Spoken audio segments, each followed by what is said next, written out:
Quem quer ouvir uma palavra da parte de Deus, diga eu quero. Juízes, capítulo 6, versículos 11 em diante. Isso aqui tem aprendizados extraordinários. Juízes 6, a partir do versículo 11. Diz assim o texto. Eu vou ler na versão NVI, tá bom? Diz assim o texto da palavra de Deus. Juízes 6, versículo 11. Então o anjo do Senhor veio. Zera para mim aí, vocês já botaram 40 minutos desde que eu entrei. Bota 40 minutos a partir de agora aqui para eu ter tempo para pregar. Diz assim o texto. Então o anjo do Senhor veio e sentou-se sob a grande árvore de Ofra que pertencia a Joás. Gideão, filho de Joás, estava malhando trigo num tanque de prensar uvas para escondê-lo dos midianitas. Então o anjo do Senhor apareceu a Gideão e disse: o Senhor é com você, poderoso guerreiro. Outra versão vai dizer varão valoroso.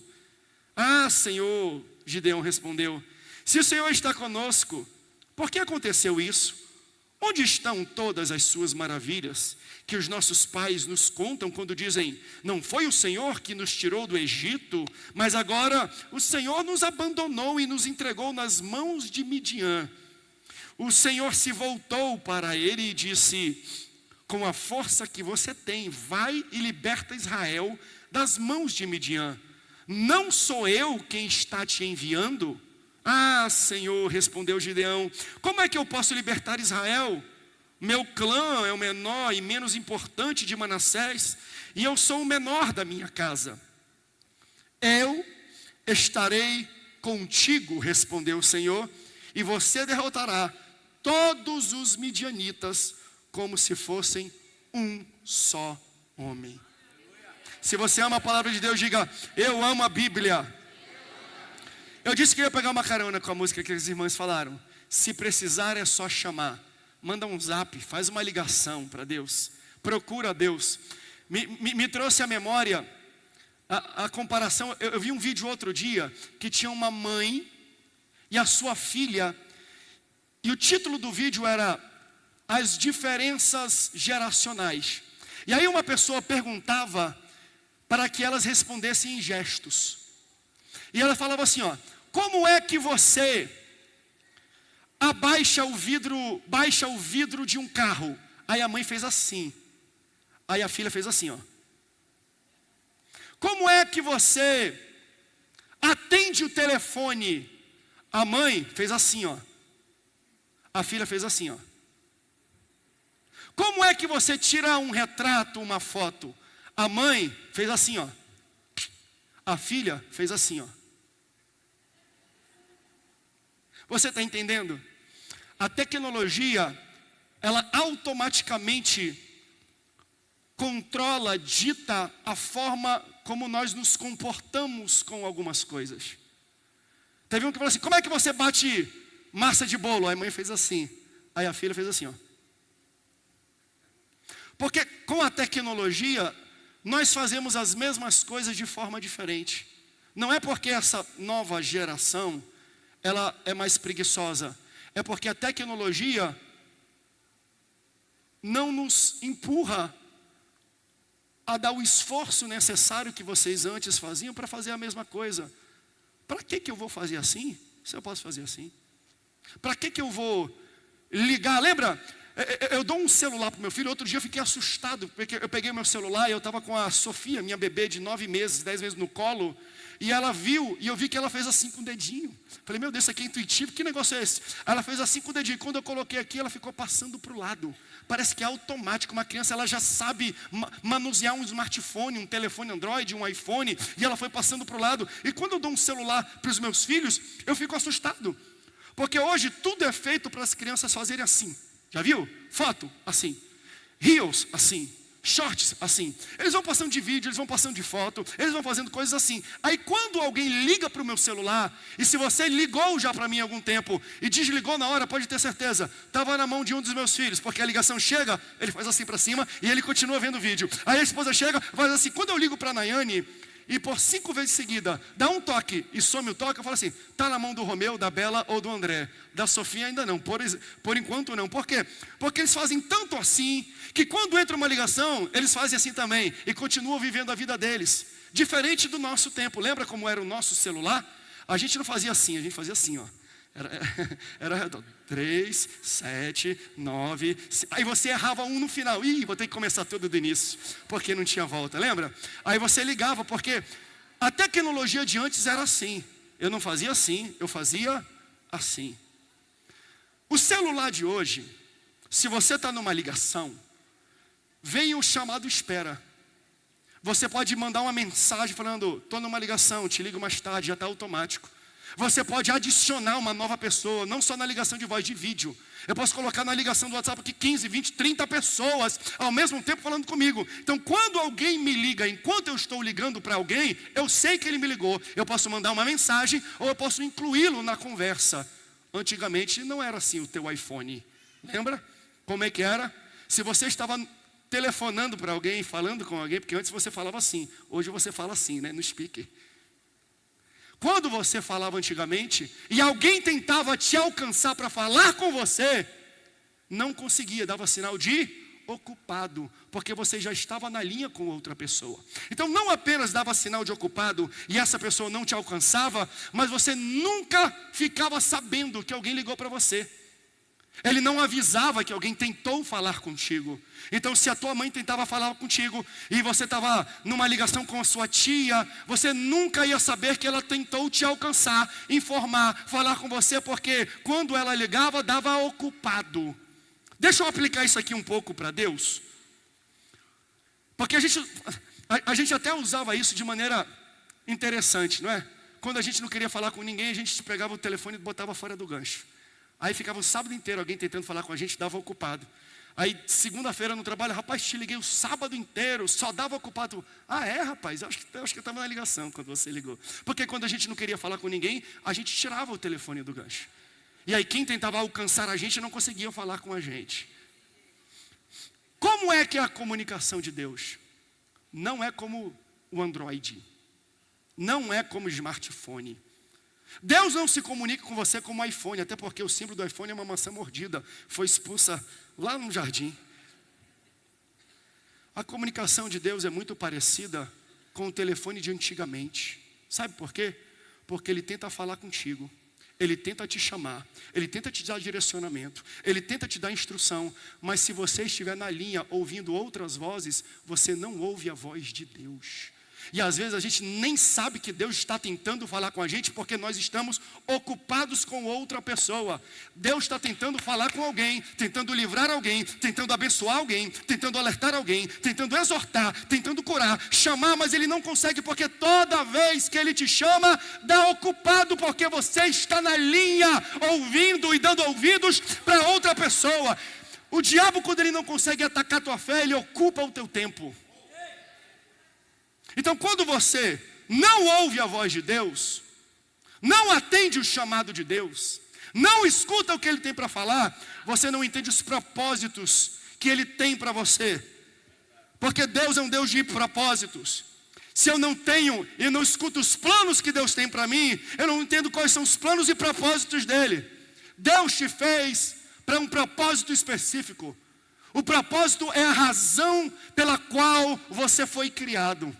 E quando eu conheço o meu propósito, eu sei identificar quem precisa participar dele. Eu tenho clareza sobre quem precisa andar comigo. Veja, se Deus me mostrou, André, você vai para lá, o meu destino e o meu propósito são filtro de pessoas, porque se eu vou para lá, eu vou me rodear de pessoas que me ajudam a chegar lá. Então às vezes nós temos más companhias, não porque a gente não sabe selecionar amigos, mas porque a gente ainda não tem clareza do nosso propósito e destino. Porque se eu sei que eu preciso chegar naquele local, eu vou saber quem deve estar do meu lado e quem deve sair da minha frente e do meu lado. Então às vezes a gente está preso por falta de clareza de propósito. É o meu propósito que determina quem são as pessoas que me acompanham. Se eu conheço o meu trajeto, eu escolho melhor quem vai comigo. Propósito é o melhor filtro de pessoas que existe. Porque o propósito vai dizer para você o que você foi feito para fazer. Quem você é. Mas também o propósito vai dizer para que eu não fui feito para fazer. Sabe que tão importante quanto a gente saber para que eu existo, é você ter clareza para que você não existe. Porque nem tudo é para todos. É muito importante a gente entender isso. Todo propósito concede para mim uma identidade. Deus me deu um propósito, ser pastor, servir a sua casa. E esse propósito me concede uma identidade. E tendo essa identidade, eu tenho confiança. Confiança de quê? Que eu vou determinar e fazer aquilo que Deus me chamou. Se você subir aqui e falar, pastor, pega esse prego, pega esse martelo e pendura um negócio ali, serei humilhado. Ontem tinha uma porta que toda vez acordava a Sofia dormindo, porque quando a gente abria a porta, fazia e já fazia isso há uns 40 semanas. E ela, está fazendo barulho, está fazendo barulho, está fazendo barulho, está fazendo barulho. Aí ontem eu falei assim, deixa que eu resolvo, eu sou um homem da casa, eu sou bom de manutenção predial, de casa. Aí eu não achei nada para tirar o rangido ali da dobradiça da porta. Eu fui pegar óleo de cozinha, derramando óleo de cozinha. Eu te repreendo, eu te unjo, em nome de Jesus. Aí ele falou, você está passando vergonha, coisa feia. Não bota óleo de cozinha ali. Eu falei, mas funcionou, eu sou bom. Se você botar para mim um prego e um martelo, e pedir para fazer manutenção na minha casa, eu vou passar vergonha. Sabe por quê? Porque eu não sei mexer nisso. E eu sou muito claro, não sou bom em manutenção. Não fui chamado, não fui constituído. Deus não me forjou para trabalhar em obra. Agora, me dá um microfone e uma Bíblia, me coloca num púlpito. Aí coloca uma água para mim, era melhor se fosse Monster energético, porque se fosse Monster, ele único, o Espírito Santo sai da frente de Satanás. Eu prego, eu canto, eu pulo, eu sapateio, por quê? Porque isso aqui, é a minha identidade, é o meu propósito. Deus me chamou para pregar o seu evangelho, e quando Ele me chama para pregar o evangelho, Ele me dá ferramentas que eu tenho tranquilidade, confiança, que eu sei trabalhar bem. Então, o seu propósito é a razão da sua criação. Ele te dá identidade, Ele te dá confiança. Então, quando eu atuo no meu propósito, eu me sinto confiante. Isso é bom a gente saber. Propósitos, eles tiram dramas da nossa vida.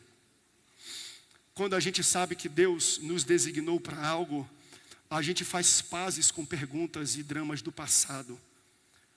Tem muitas pessoas que até hoje se questionam e perguntam, pastor, eu não tenho pai, eu fui adotado, meu pai e minha mãe me abandonaram. Por quê? Eu falo, tenta descobrir o teu propósito, que tu nunca mais questiona isso. Mas pastor, ninguém me ama, ninguém me quis. Eu falei, pelo contrário, Deus te ama tanto, que Ele permitiu que os seus pais biológicos te gerassem, mas te tirou deles e colocou em outros pais para que eles te criassem. Porque Ele conhece quem são os teus pais. Eu não estou amenizando a responsabilidade que um pai tem em gerar e criar o seu filho. Mas existem muitos pais que são irresponsáveis. Mas como Deus queria te gerar, te colocar no mundo, Ele permitiu que um pai e uma mãe te gerassem, mas outro pai e outra mãe te criassem, porque Ele te ama. Mas pastor, eu sofro com isso, porque eu não conheço os meus pais biológicos, eu não sei quem foi que me gerou, não sei qual foi a minha origem, e isso me faz sofrer, e Deus manda ministrar isso no teu coração. É melhor você sofrer pela ausência do que sofrer com a presença. Porque você imagina, um filho na mão de um pai é um vaso na mão de oleiro. Ele te molda da forma que Ele quiser. Se você tem um pai irresponsável, que tipo de criança Ele vai criar? Então Deus fala, eles foram irresponsáveis em te criar, então eu te tiro daqui e coloco na mão de pessoas irresponsáveis para cá.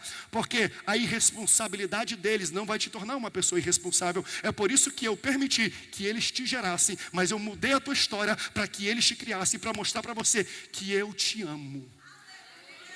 Meus irmãos, é muito melhor você sofrer a dor da ausência do que sofrer com a dor da presença.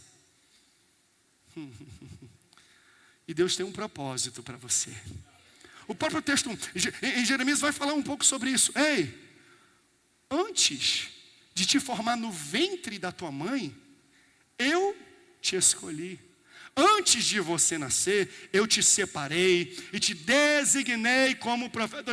Pastor, como eu sei que eu tenho um propósito? Porque antes do teu nascimento, Deus já tinha criado o teu propósito. Veja, Deus não vai te dar um propósito depois que você nasce. Deus cria primeiro um propósito e depois fala, eu tenho uma pessoa aqui e eu preciso criar um ser, um homem, uma mulher, para se encaixar como um profeta para as nações. Antes de você nascer, Deus já tinha designado você, homem, mulher, criança, jovem, adolescente, idoso, como profeta para as nações. Então é Deus que determina qual é o teu propósito.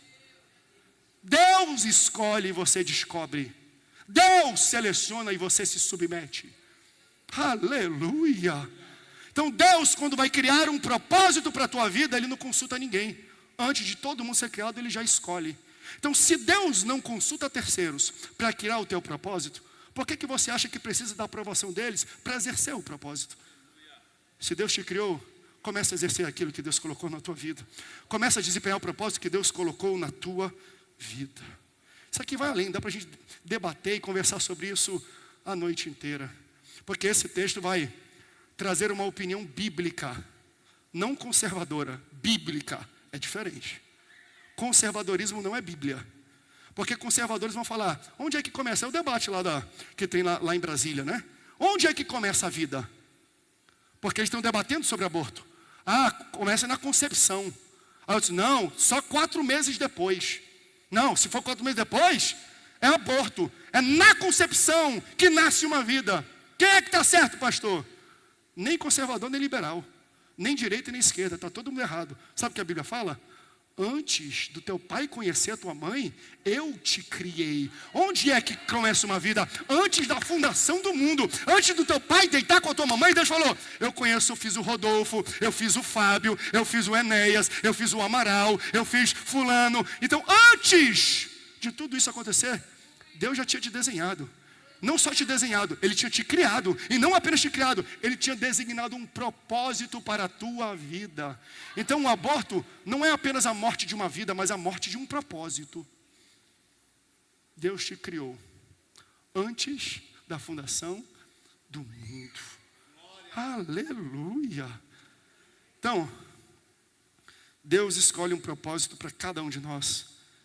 Mas o difícil, pastor, eu já vi o senhor falar tanto sobre propósito, é entender qual é o meu. Como é que eu descubro? Para que eu fui criado? Essa, gente, é a pergunta existencial mais feita. Para que eu existo? Quem me fez e para que eu sou feito? Porque, veja, eu vou dar para você um olhar diferente disso. Um olhar contrário. Geralmente eu penso de maneira contrária. Se você tem muito dom, se você tem muita instrumentalidade, muitos talentos, é muito provável que você tenha muita dificuldade em descobrir para que você foi chamado. Porque quem é multitalentoso sabe fazer tudo bem. E quem sabe fazer tudo bem, não vai ter clareza qual é o propósito dele. Porque quando eu só sei fazer uma coisa, pastor, eu só sei fazer isso, pastor. Eu sou artesão, pastor, eu cozinho bem, o resto sou ruim, eu sou ruim demais, ruim pra caramba, mas isso aqui eu faço muito bem. Então esse é o teu chamado. Agora, se eu sou bom no futebol, sou bom na pregação, sou bom nos negócios, sou bom motorista, sou bom cozinheiro, sou bom pintor, sou bom na obra, para que eu fui chamado para fazer? Então você vai ter que aprender a discernir o que você sabe fazer e o que você foi chamado para fazer. Porque o fato de você fazer bem algo não indica que você deve fazer isso. Dons são para propósitos específicos que Deus te dá. E eu preciso, às vezes, resistir à tentação de fazer algo só porque eu sou bom nisso. Você chega num ambiente e você olha para alguém exercendo alguma função e você fala, eu faço isso muito melhor do que ele. Isso aí que ele está tendo dificuldade, eu faço com as mãos nas costas. Daí sabe o que você faz? Você se sente tentado de ir lá só porque você faz melhor do que alguém. Aí você começa a se envolver. Aí você começa a se ocupar. Aí quando Deus liga para você, porque a porta do teu chamado foi aberta, você não atende porque você está ligado com algo que Ele não te chamou para fazer, mesmo você sendo bom. Aí você se envolve com uma situação que você não foi chamado para fazer, mesmo sendo bom. E Deus está te ligando, cadê você? A oportunidade apareceu, o ministério apareceu, a pessoa apareceu, cadê você? Então, tem chamados hoje acontecendo aqui, Deus está dando direcionamentos para pessoas aqui. Não é porque você é bom nisso que você deveria estar fazendo isso. Porque é muito difícil para quem é multi-instrumentalizado, multitalentoso, entender para que eu fui chamado. Ou seja, aprenda a submeter os seus dons ao seu chamado. Porque quem é muito bom, facilmente se envolve com outras coisas que não participam do seu futuro, do seu destino. Quem vai ensinar isso para a gente é Jesus no Getsemane. Vem prender Jesus, pastor Delmo, junto com Judas Iscariotes, junto com os sumos sacerdotes, seus ajudantes, vem guardas prender Jesus. E aí Pedro se precipita, ele pega a espada, vai tentar dar na cabeça do fulano. Aí Malco desvia, pega na orelha de Malco. Aí Jesus fala: Pedro, pega aqui a orelha, coloca de volta, para. Pedro, tu acha que se eu não quisesse, eu não faria assim? E miríades de anjos desceriam do céu para me trazer proteção? Eu posso, eu tenho poder, eu tenho capacidade, mas eu não uso o meu poder e a minha capacidade fora do meu dom. Eu não uso o meu poder e a minha capacidade para me livrar dos guardas, porque o meu propósito e o meu chamado não é fugir do Calvário, mas ir para o Calvário e vencer a morte. Então o meu poder não é usado da forma errada, mesmo eu podendo. Não, tem alguém entendendo essa ministração? Jesus podia se livrar sozinho, podia, mas ele falou assim: Deus não me deu esse poder e autoridade para eu me livrar da cruz. Ele me deu esse poder e autoridade para eu ir para a cruz, mas vencer a morte. Então Pedro, eu não uso o meu poder e a minha autoridade da forma como eu quero, eu submeto ela ao meu chamado. Você é talentoso, você é bom, você sabe fazer muitas coisas. Tenha clareza do seu chamado, senão você vai estar fazendo a coisa certa no lugar errado, ou fazendo a coisa errada no lugar certo. Cada um de vocês tem um chamado específico que Deus te deu, e hoje a minha oração é: Senhor, dá clareza para a igreja. Eu sempre prego isso aqui no Templo Sede. Para mim, depois do dom da salvação, um dos dons mais importantes presentes que Deus pode dar é o dom da clareza.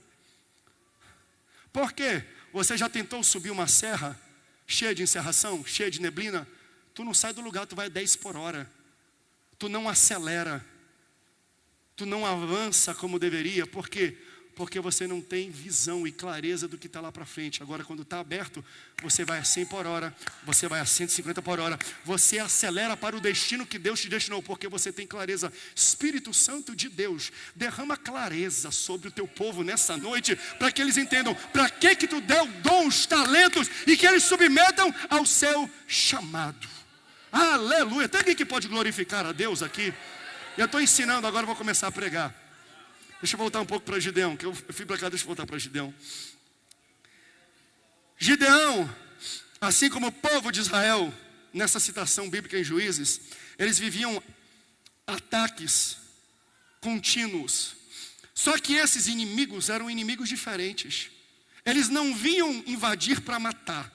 Eles invadiam para poder saquear o resultado deles. No texto, Gideão está escondido dos midianitas. E os midianitas, o texto vai falar quando você ler depois, eles entravam para roubar a colheita.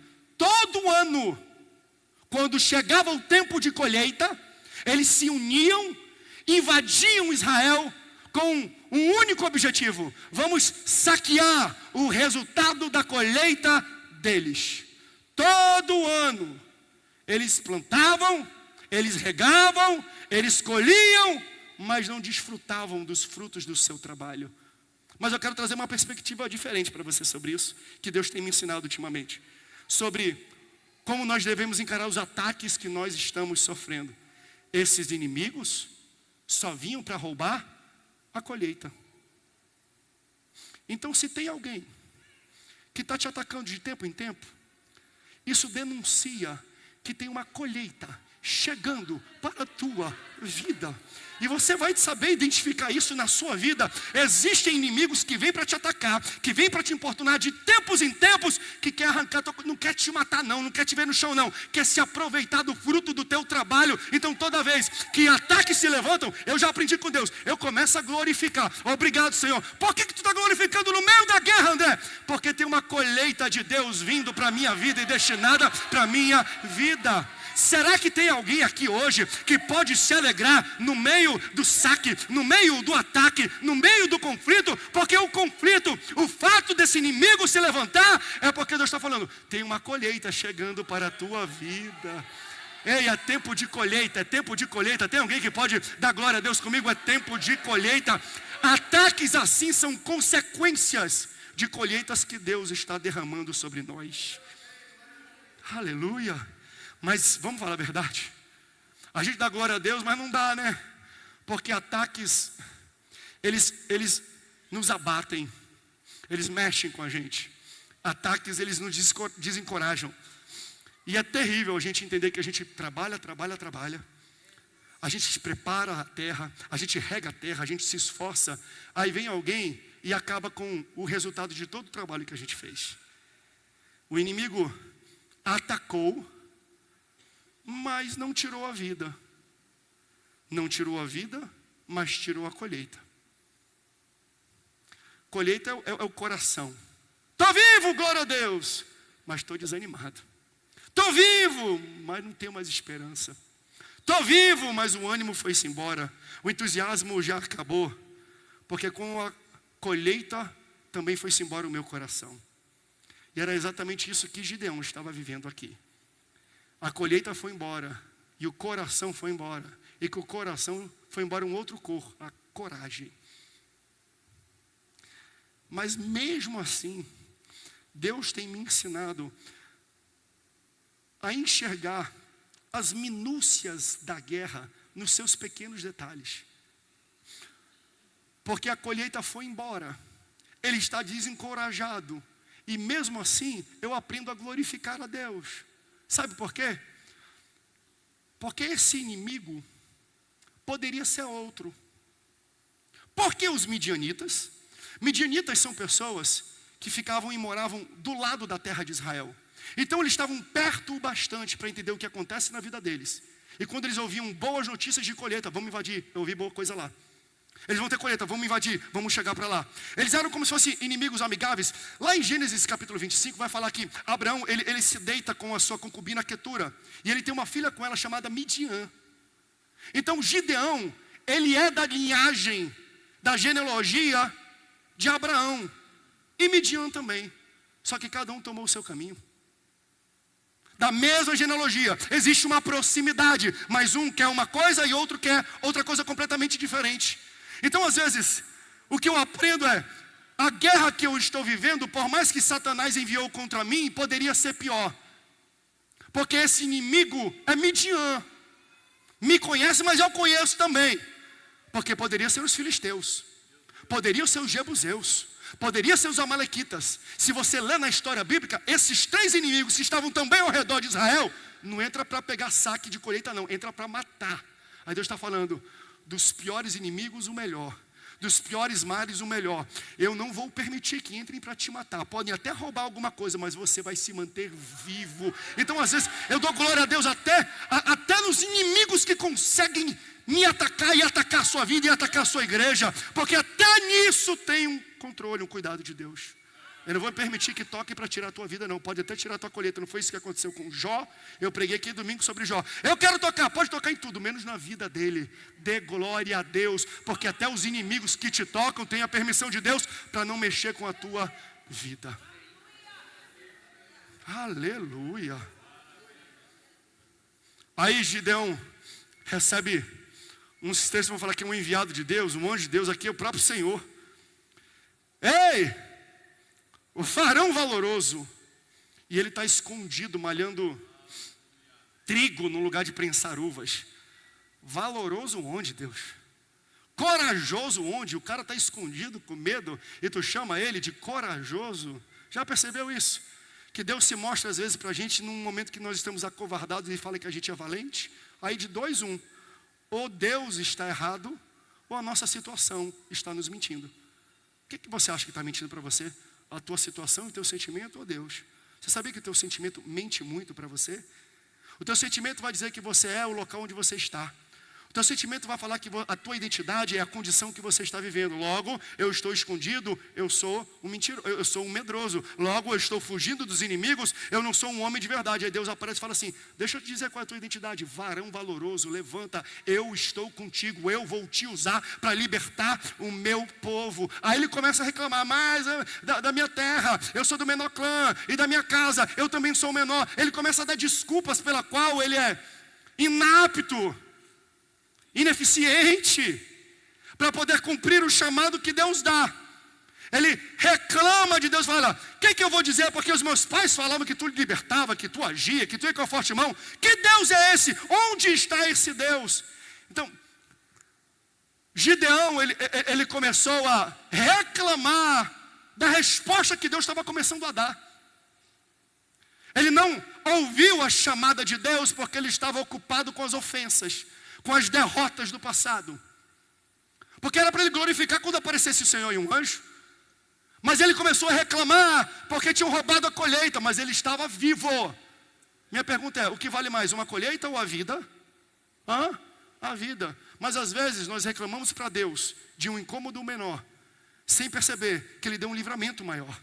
A gente fala: Senhor, roubaram, mas o Senhor falou: era para tirar a tua vida e tu está vivo. Em vez de reclamar por aquilo que tu perdeu, começa a dar glória a Deus porque você está vivo e eu vou reconstruir através da tua vida. Porque Deus estava falando para ele: eu vou livrar, mas não dá.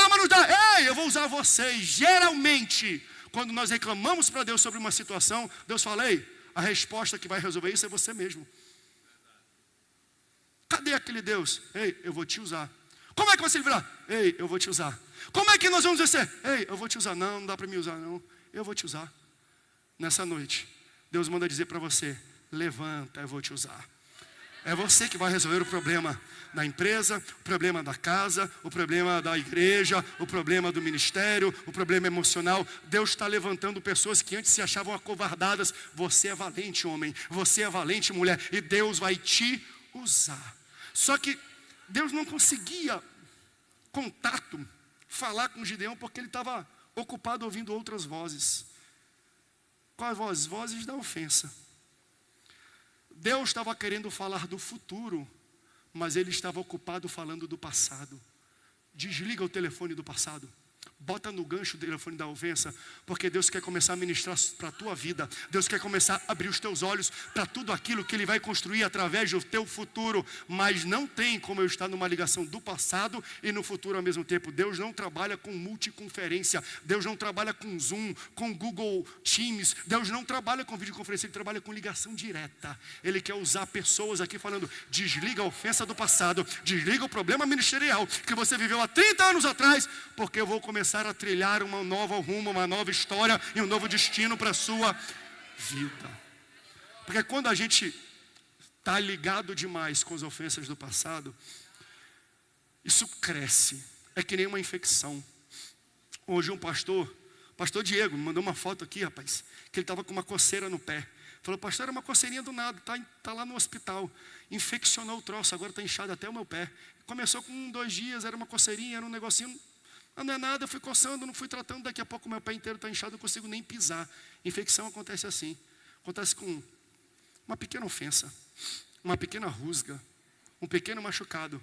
Aí eu fico coçando, aí eu não trato, aí ele vai crescendo aqui, daqui passa para cá, daqui passa para cá, daqui passa para cá, daqui passa para cá, daqui passa para cá, daqui passa para cá.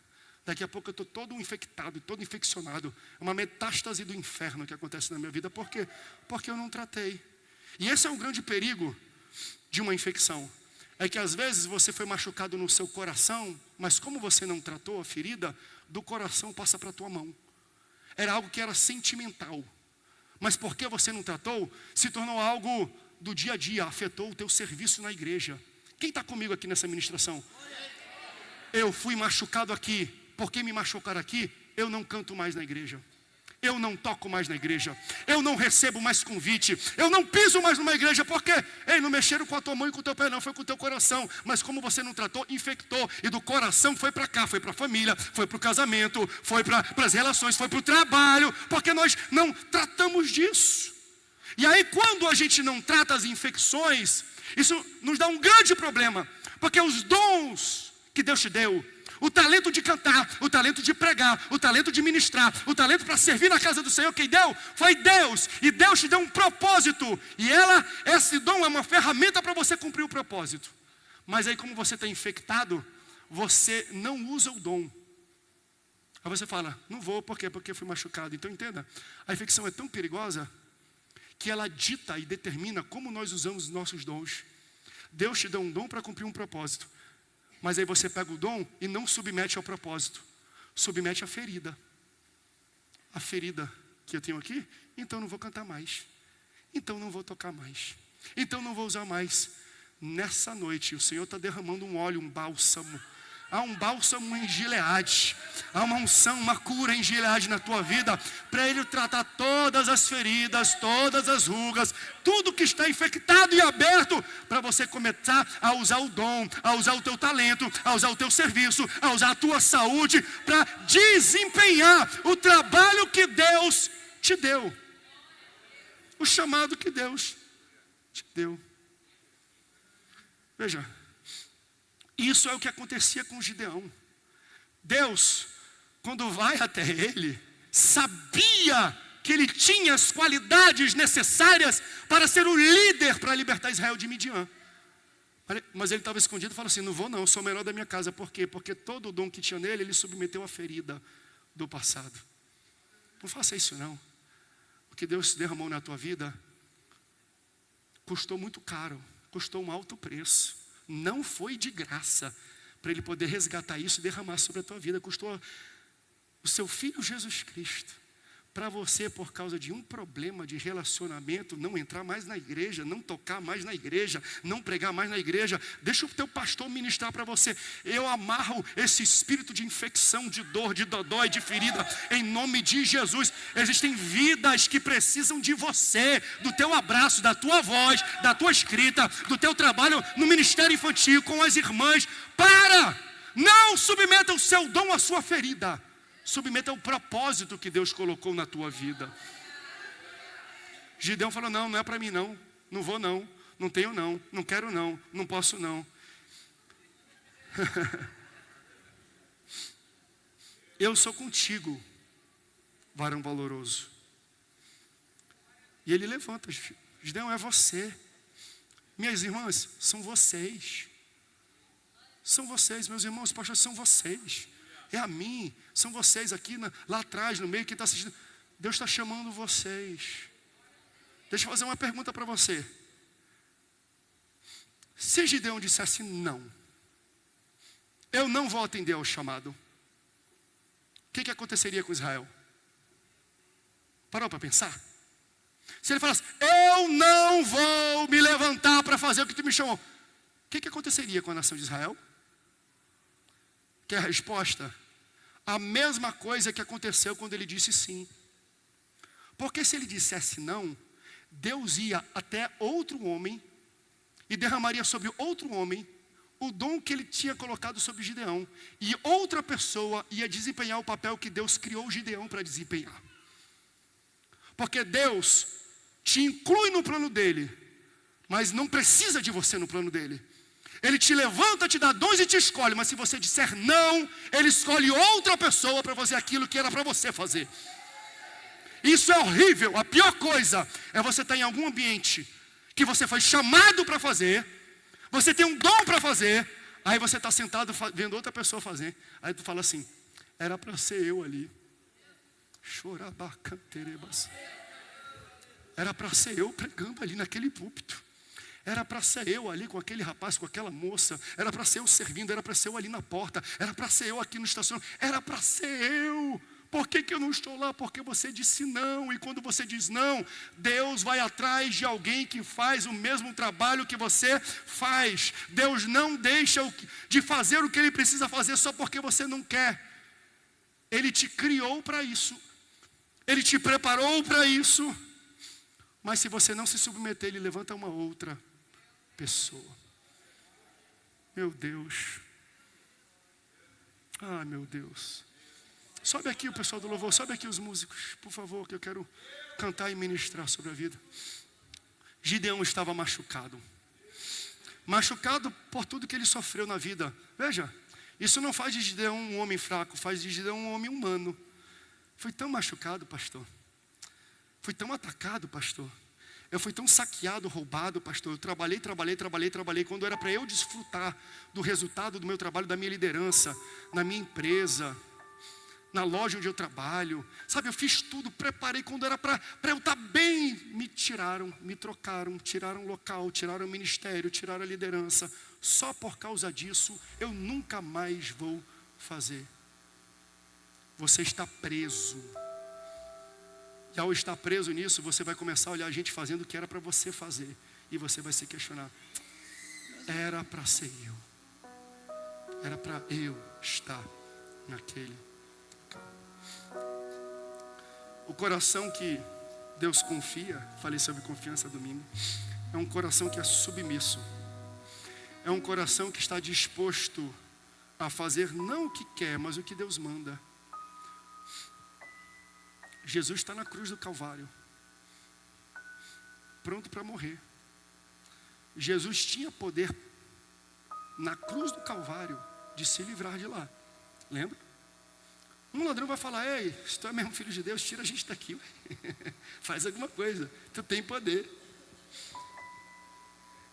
Jesus podia, mas ele preferiu falar: que seja feita a tua vontade e não a minha.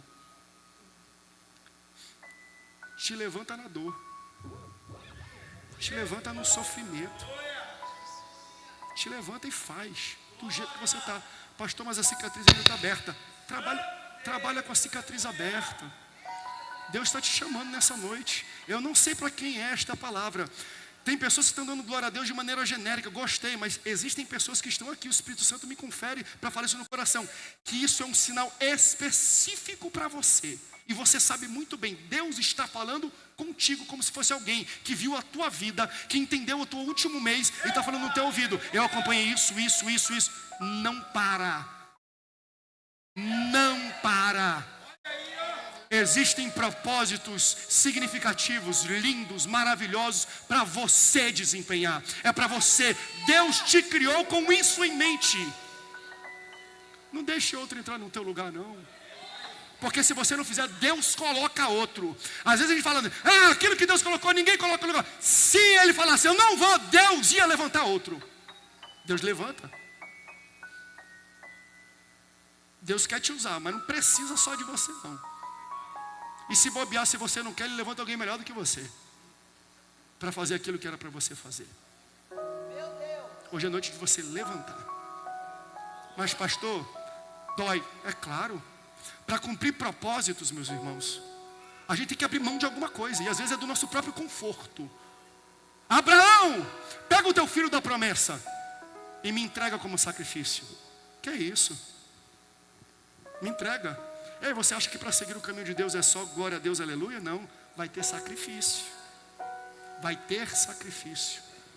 Às vezes, para você cumprir aquilo que Deus te deu como chamado, você vai ter que sacrificar muito Isaac. Você vai ter que engolir a seco muita coisa. Mas isso não é razão para você parar. Jesus, como uma ovelha muda, foi ao matadouro. Quem mais tinha coisa para falar era essa ovelha. Quem mais tinha recursos para se livrar era essa ovelha. Mas ele falou: não vou usar o meu dom da forma errada, não. Eu vou para o matadouro, porque esse é o meu chamado, esse é o meu propósito. Entenda o seu propósito e continue andando em direção a ele.